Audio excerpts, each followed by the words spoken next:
నమస్తే. Welcome to Suman TV. Cancer అనేది అప్పటికప్పుడు వచ్చేటువంటి వ్యాధి అయితే కాదు. అప్పటికప్పుడు ఏమీ బయటపడే వ్యాధి కూడా కాదు. ఎందుకంటే ఇది మన శరీరంలోని పాగా వేసిన ఒక 10, 15 సంవత్సరాల తర్వాత బయటపడుతూ ఉంటుంది. సో, అప్పటినుంచే మనం ఒకసారి ఎగ్జామినేషన్స్ అనేది ఎవ్రీ ఇయర్ ఒకసారి ఏదైతే ఫుల్ బాడీ చెకప్ చేయించుకుంటూ ఉంటామో, సో, అలాంటి టైంలోనే ఒకసారి మనం ఎగ్జామినేషన్ అయితే చేయించుకున్నట్లయితే, సో, నెక్స్ట్ మనకొచ్చే అవకాశం ఉంటుందా లేదా అనేది తెలుసుకోవడానికి ఉంటుంది. సో, ప్రివెంటివ్ కేర్ అనేది తీసుకోవడానికి అవకాశం అనేది ఉంటుంది. సో, ఇలా మన బాడీలో ఎన్ని రకాల క్యాన్సర్స్ వచ్చే అవకాశం ఉంటుంది? దానికి ఎలాంటి స్క్రీనింగ్ ఎగ్జామినేషన్ చేసుకోవాల్సి ఉంటుంది. సో, దానివల్ల ఎలాంటి బెనిఫిట్స్ ఉంటాయి? ఈ విషయాలన్నిటిపై కూడా అవగాహన కల్పించేందుకు మనతో పాటు ఉన్నారు సర్జికల్ ఆంకాలజిస్ట్ డాక్టర్ భవ్య గారు from KIMS Gachibowli hospital. Hello ma'am. Hello అండి. మ్యామ్, అసలు క్యాన్సర్స్ బాడీలో ఎన్ని కైండ్ ఆఫ్ క్యాన్సర్స్ మనకి రావటానికి ఛాన్సెస్ ఎక్కువగా ఉంటుంది? మేజర్‌గా విమెన్స్‌లో మనం చూసుకున్నట్లయితే. అండ్ దానికి ఎలాంటి స్క్రీనింగ్ ఎగ్జామినేషన్స్ అనేది చేయించుకోవాలి? సో, క్యాన్సర్ ఎన్ని రకాలు రావచ్చంటే పైనుంచి కింద వరకు ఎన్ని ఆర్గన్స్ ఉన్నాయో అన్ని ఆటిలకి క్యాన్సర్ రావచ్చు. ఎవ్రీ పార్ట్ కెన్ అదే గెట్ క్యాన్సర్. అందుకే స్పెషల్ విమెన్స్ కోసం అని అడిగాను. విమెన్స్ కోసం విమెన్స్‌కి అంటే ఎలాంటి మనకున్నాయి క్యాన్సర్స్ 2 ఎక్స్ట్రా వచ్చేవి? ఆర్గన్స్. హ్మ్. మెన్‌తో కంపేర్ చేస్తే బ్రెస్ట్, యూట్రస్, ఓవరీస్. సో, ఆ ఎక్స్ట్రా క్యాన్సర్స్ మనకొస్తాయి. మిగతాయి వాళ్ళకొచ్చే లంగ్ క్యాన్సర్ గానీ, కోలన్ క్యాన్సర్ అవన్నీ వచ్చి in addition we add 2 more cancers. అందుకనే మనం లీడింగ్‌లో ఉంటాం క్యాన్సర్ కంట్రిబ్యూషన్‌లో గానీ విమెన్. హ్మ్. సో, అందుకని స్క్రీనింగ్ క్యాన్సర్ స్క్రీనింగ్ ఆప్షన్స్ అంటే ఏంటి అనడానికి ముందు అసలు క్యాన్సర్ స్క్రీనింగ్ అంటే ఏంటి అనేది ఐడియా ఉండాలి.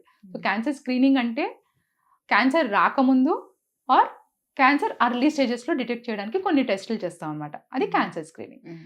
సో, ఇది ఎవరు చేయించుకోవాలి అనే దానికి క్వెషన్. హ్మ్. ఎవరు చేయించుకోవాలి అంటే చాలామంది కామన్ క్వెషన్ అడిగేది ఏంటంటే మాకేం కంప్లైంట్స్ లేవు. అంటే ఫర్ ఎగ్జాంపుల్ విమెన్ అనుకోండి, నాకు రొమ్ములో గడ్డ లేదు, నాకు వెజైనల్ డిశ్చార్జ్ లేదు.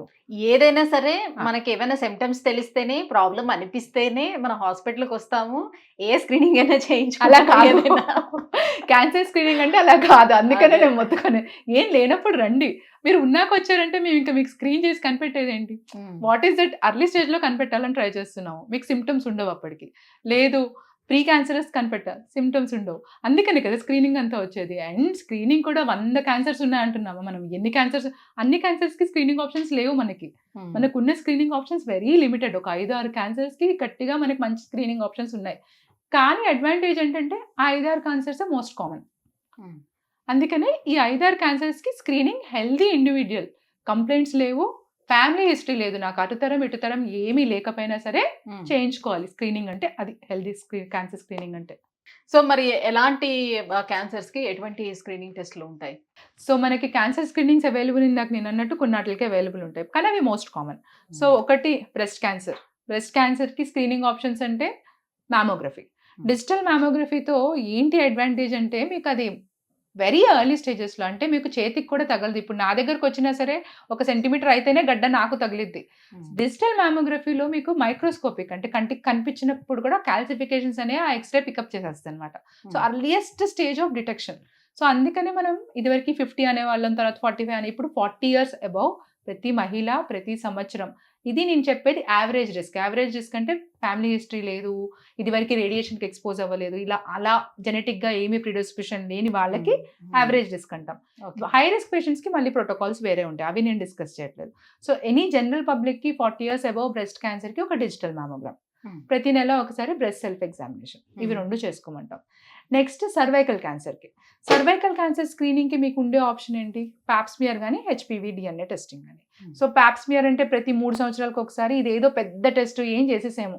ఆల్రెడీ అక్కడ రాలే కణాలు ఉంటాయి. ఆ కణాలని మేము ఒక బ్రష్‌తో తీసుకొని ఆ మైక్రోస్కోప్‌లో పెట్టి చూస్తాము క్యాన్సర్ సంబంధించినదా లేదని. సో, అంత అన్‌కంఫర్టబుల్ టెస్ట్ ఏం కాదు. ఎందుకంటే ఇది ఎందుకు చెప్తున్నానంటే మేము క్యాంప్స్‌కెళ్ళినప్పుడు అక్కడ బస్సు ఉంటది, ఫ్రీ ఉంటుంది, అవైలబుల్ అన్నీ ఉన్నా సరే నొప్పి అవుతదేమో, భయం. సో, చేయించుకోరు చాలామంది. చాలామంది చేయించుకోరు అవైలబుల్ ఉన్నా సరే. ఎస్పెషల్లీ మ్యామోగ్రామ్ అవుతున్నప్పుడు కూడా ఏం చెప్తారంటే నొప్పి అయితది అని. అమ్మ నొప్పి, ఇబ్బంది వేరు. ఏదైనా మంచి పని చేస్తున్నాం అంటే కొంచెం ఇబ్బందిగా ఉంటుంది. ఇబ్బంది అవుతేనే అది మంచి పని అనుకోవాలి. సో, డిజిటల్ మ్యామోగ్రామ్ మినిమల్లీ అన్‌కంఫర్టబుల్‌గా ఉంటుంది. కానీ it is required. Pop smears, pelvic examination అంటే భయపడతారు. చేయించుకోవాలా వద్దా హెసిటేషన్ ఎక్కువ ఉంది మనకింకా. అందుకనే సెల్ఫ్ టెస్ట్ కిట్స్ అనేవి అవైలబుల్ ఉన్నాయి. సో, సెల్ఫ్ టెస్ట్ కిట్స్‌లో మనం హెచ్‌పివి డిఎన్ఏ టెస్టింగ్ కూడా చేసుకోవచ్చు. ఇప్పుడు కొత్తగా మెన్స్ట్రువల్ బ్లీడ్, ఆ బ్లడ్ అంటే మనం ఏం చేసుకోకుండా శాంపుల్ డైరెక్ట్‌గా మెన్స్ట్రువల్ బ్లీడ్‌ని ఒక దానిపైన ఏస్తే దానిలోంచి కూడా test. These are all under research. అవైలబిలిటీలో ఉన్నాయి ఏంటి అంటే పాప్స్మియర్, హెచ్పివి డిఎన్ఏ టెస్టింగ్. ఫ్యూచర్లో ఏమొస్తాయి, ఇంట్లోనే డిఐవై కిట్ అంటే మీ ఇంట్లో మీ శాంపుల్ మీరే తీసుకోవడం, పంపించడం ఉంది ఇప్పుడు, పంపిస్తాం లాగా. అలా కాకుండా మీరే చిన్నది వేసుకుంటే తెలిసిపోవడం, ఆర్ ఇంకా ఫ్యూచర్లో మనకి ఇలా మెన్స్ట్రల్ బ్లడ్ లోంచి కనుక ఇలా చాలా రీసెర్చ్ జరుగుతున్నాయి. సో ఇవి మనకి సర్వైకల్ క్యాన్సర్కి అవైలబుల్ ఉన్న స్క్రీనింగ్ మెథడ్స్. నెక్స్ట్ ఇంకొకటి విమెన్ని ఈక్వల్గా ఎఫెక్ట్ చేసి అండ్ బాగా ర్యాంపెంట్గా ఉంది ఇప్పుడు అనేది కోలన్ క్యాన్సర్, కోలోరెక్టల్ క్యాన్సర్స్, పెద్దపేక్ cancer, because of our diet habits ఎంత చేంజ్ అయినాయి, సెడెంటరీ లైఫ్ స్టైల్స్, కూర్చొని చోటు నుంచి కదలము, ఇవన్నీ అవడం వల్ల ఈ కోలోరెక్టల్ క్యాన్సర్స్ చాలా ఎక్కువైపోయినాయి, పెద్దపేక్ క్యాన్సర్స్. వాటికి కూడా ఒక స్క్రీనింగ్ ఉంది. ఇదివరకు 50 years అబవ్ అని చెప్పేవాళ్ళం, ఇప్పుడు 45కి తగ్గించేసాము. ఎందుకంటే యంగ్ క్యాన్సర్స్ ఆర్ ఎక్కువ కామన్ అయిపోతున్నాయి, especially in India. So age criteria అనేది తగ్గింది ఇప్పుడు. సో 45 years అబవ్ ఐడియల్గా అందరికీ చెప్పేది ఏంటంటే ఒక చిన్న కొలనోస్కోపీ అంటే ఒక చిన్న గొట్టం, వినడానికి భయంకరంగానే ఉంటుంది, కెమెరా ఉంటుంది, మలద్వారం ద్వారా వేసి మొత్తం అంతా చూస్తాం అన్నమాట. ఇది కొలనోస్కోపీ, ఇది పంపించి చూడాల్సిన అవసరం ఏముంది, సిటీ స్కాన్ అట్లా కొట్టేస్తే అయిపోతుంది కదా అంటే, మనం ఈ పర్పస్ ఏంటి, స్క్రీనింగ్ అంటే అర్లీగా తెలియాలి. అర్లీగా అంటే చిన్న చిన్న పుండ్లు అవి ఉంటే కూడా తెలియాలన్నమాట. సో కొలనోస్కోపీలో చిన్న ఏమైనా ఉంటే ఈజీగా పికప్ చేసేసి కంటికి కనిపిస్తూ చూస్తాం అనమాట.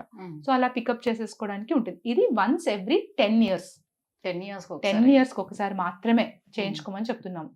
ఇది గోల్డ్ స్టాండర్డ్, బెస్ట్ టెస్ట్. దీంట్లో అడ్వాంటేజ్ ఏంటంటే సేమ్ మనకి సర్వైకల్ క్యాన్సర్ లాగా కోలన్ క్యాన్సర్ కూడా చాలా టైం ఇస్తుంది, చిన్న బుడగలా ఫామ్ అవుతుంది. అది క్యాన్సర్ కింద మాడాలంటే 10-15 సంవత్సరాలు పడుతుంది. ఆ ముందే మనం 10 సంవత్సరాల ముందే కనిపెట్టాం, బుడగ వచ్చింది, దాన్ని కొలనోస్కోపీలోనే తీసేస్తారు. అంటే మీరు క్యాన్సర్ రాకుండా ప్రివెంట్ చేసేస్తున్నట్టే. ఇంకా తీసేసేయడం వల్ల మీకు both at the same time treatment అయిపోతుంది, డయాగ్నోసిస్ అవుతుంది, అండ్ వన్స్ ఇన్ 10 సంవత్సరాలు. అండ్ ఇది అలా తీయించుకున్న వాళ్ళు కూడా 10 years ఒకసారి టెస్ట్ చేసుకోవాల్సి ఉంటుందా, లేకపోతే ఇయర్లీ?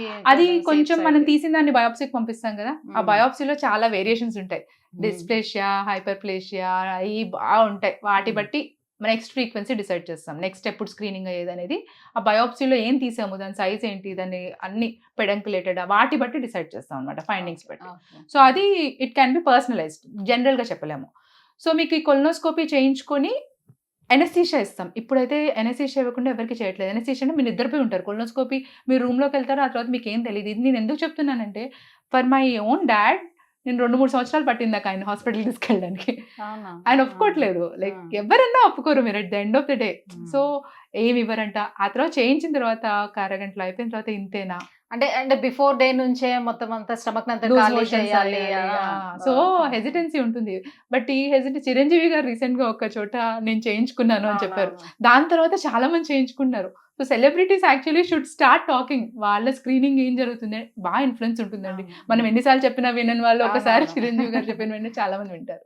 సో కొలనోస్కోపీ వద్దు అనుకుంటే వేరే ఆప్షన్స్ ఏంటి అంటే సిటీ స్కాన్ చేయించుకోవచ్చు. అది గోల్డ్ స్టాండర్డ్ కాదు కాబట్టి ఏదో ఒకటి అట్లీస్ట్ అది అర్లీగా కాకపోయినా చిన్నగా కనిపెట్టగలిగిద్ది. లేదు అంటే ఫీకల్, మన మోషన్ స్టూల్ వస్తుంది కదా, స్టూల్ని డిస్కార్డ్ చేయకుండా దానిపైన డిఎన్ఏ టెస్టింగ్ కానీ ఇమ్యూనోకెమికల్ టెస్టింగ్ కానీ ఇలాంటివి కూడా చేయొచ్చు అనమాట. These are the options available, but colonoscopy better. ఇంకొక ఆప్షన్ ఏంటంటే లంగ్ క్యాన్సర్ పేషెంట్స్కి. లంగ్ క్యాన్సర్ స్క్రీనింగ్ ఏంటి అంటే వెరీ హెవీ స్మోకర్స్, బాగా స్మోకింగ్ చేస్తున్నారు, అందరికీ తెలుసు, ఆపలేరు. వాళ్ళని 50 to 80 years మధ్యలో లోడోస్ సిటీ స్కాన్ అనేది చేస్తున్నాం ఇప్పుడు. That is one option available. మగవాళ్ళకి ప్రాస్టేట్ క్యాన్సర్, కొంచెం ఎల్డర్లీ పేషెంట్స్కి సింపుల్ బ్లడ్ టెస్ట్, ఎవ్రీ 1 yearకి ఒకసారి బ్లడ్ టెస్ట్ చేయించుకుంటాం. బ్లడ్ టెస్ట్లో మెయిన్గా ఏంటంటే ఇంక్రీజింగ్ ట్రెండ్.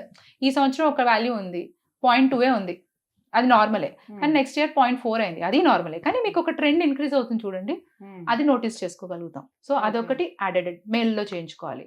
అండ్ నేను ఓవేరియన్ క్యాన్సర్కి స్క్రీనింగ్ అనేది ఏమి ఉండదండి, ఎందుకంటే అది వచ్చినా సరే చాలా అగ్రెసివ్గా వస్తుంది. ఇప్పుడు నేను అల్ట్రాసౌండ్ ఈ మంత్ చేయించుకున్నాను, నెక్స్ట్ 2-3 monthsలోనే కొత్త ఓవేరియన్ క్యాన్సర్ వచ్చేయచ్చు. And it progress is very fast, 2-3 monthsలోనే పెద్దగా అయిపోతాయి. సో స్క్రీనింగ్ మెథడ్స్ అనేవి మనకి కొన్ని క్యాన్సర్స్కి ఎస్టాబ్లిష్గా ఉన్నాయి, breast, cervix, lung cancer, prostate cancer, colon cancer, ఇంతే, వీటికే స్క్రీనింగ్. ఓరల్ క్యాన్సర్ ఇప్పుడు ఆల్రెడీ గుట్కా పానాలు చూస్ చేసే వాళ్ళకి ఓరల్గా విజువల్ ఎగ్జామినేషన్ కంటితో చూడడం. లేదు ఇంకా ఈజీ అంటే చర్మం క్యాన్సర్స్కి ఎక్కడైనా చిన్న చిన్న పుండ్లు ఉన్నాయా, మోల్స్ అంటారు, పిగ్మెంటేషన్ పెద్దగా అవడం కానీ, పైకి రావడం కానీ, దురద పుట్టడం కానీ, అలాంటి వాటిని విజువల్ ఎగ్జామినేషన్ అంటాం. ఓవేరియన్ క్యాన్సర్కి మాత్రం స్క్రీనింగ్ ఆప్షన్స్ లేవు. బట్ నా సజెషన్ ప్రకారం ఇప్పుడు అందరూ హెల్త్ ప్యాకేజ్లో ఏదో ఒకటి అల్ట్రాసౌండ్ చేయించుకుంటున్నారు. ఆ అల్ట్రాసౌండ్లో పెల్విస్ కూడా కవర్ అయ్యేలా చూసుకోవాలి. ఈ హెల్త్ చెకప్స్లో మిస్టేక్ ఏమవుతుందంటే ఫాస్ట్గా అవ్వడానికి యూరినరీ బ్లాడర్ ఫుల్ ఉండి వెళ్తేనే మీకు కింద పెల్విస్ చూడగలుగుతారు. అంటే మీకు యూరిన్ ఉండాలి లోపల, అప్పుడే మ్మ్. మీకు గర్భసంచి కనిపిస్తుంది. ఓకే. మీరు ప్యాకేజెస్లో కంగారులో ఏంటంటే యూరిన్కి టైం చాలదు, సో డాక్టర్స్ కూడా చాలా బిజీగా ఉంటారు, సో పెల్విస్ నాట్ సీన్ రాసేస్తారు, కానీ అది మీకు అది అయిపోయింది అనుకుంటారు స్కాన్, కానీ మీ యూట్రస్ని గర్భసంచిని ఓవరీస్ని చూసుంటారు వాళ్ళు. So you have to make sure that bladder full ఉండి పెల్విస్ కూడా ఎగ్జామిన్ చేసుకోవాలి, ఎస్పెషల్లీ విమెన్కి అప్పుడే ఓవరీస్ కానీ గర్భసంచి కానీ కనిపించేది. సో ఇది, అండ్ అల్ట్రాసౌండ్ అంటే రేడియేషన్ తక్కువ, కాస్ట్ తక్కువ, పక్కన స్మాల్ ఇంటెస్టైన్స్, కిడ్నీస్, లివర్ అన్నీ కనిపిస్తాయి. సో 1 yearకి ఒకసారి చేయించుకోవడం ఇస్ గుడ్. అండ్ సిబిపి, చాలా మంది పెద్ద వయసు వాళ్ళు ఏంటంటే హిమోగ్లోబిన్ తక్కువ 6-7తో వస్తారు, రీజన్ ఏం ఉండదు అనమాట, మనకి కంటికి కూడా బ్లడ్ కనిపించదు, కానీ వాళ్ళని ఫర్దర్గా ఎవాల్యుయేట్ చేస్తే కూడా మనకి కోలన్ క్యాన్సర్స్ ఇవన్నీ తెలుస్తూ ఉంటాయి జనరల్గా. సో ఇవి బేసిక్ టెస్ట్, ప్రతి ఒక్కరు చేయించుకోవాలి, ఇంకా మీరు నేను అన్నట్టు కాదు, అందరికీ ఇది ఒక మస్ట్ అయిపోవాలి క్యాన్సర్ స్క్రీనింగ్కి. Thank you ma'am, thank you so much. So మన బాడీలో ఉన్నటువంటి కొన్ని రకాల క్యాన్సర్స్కి ఏ స్క్రీనింగ్స్ ఉన్నాయి, సో అవి చేయించుకోవడం వల్ల ఎలాంటి బెనిఫిట్ ఉంటుంది, చేయించుకునే ముందు కూడా అసలు ఏ రకంగా మనం వెళ్ళాల్సి ఉంటుంది స్క్రీనింగ్కి వెళ్ళే ముందు, విషయాలన్నిటిపై కూడా అవేర్నెస్ కల్పించినందుకు thank you so much. Thank you.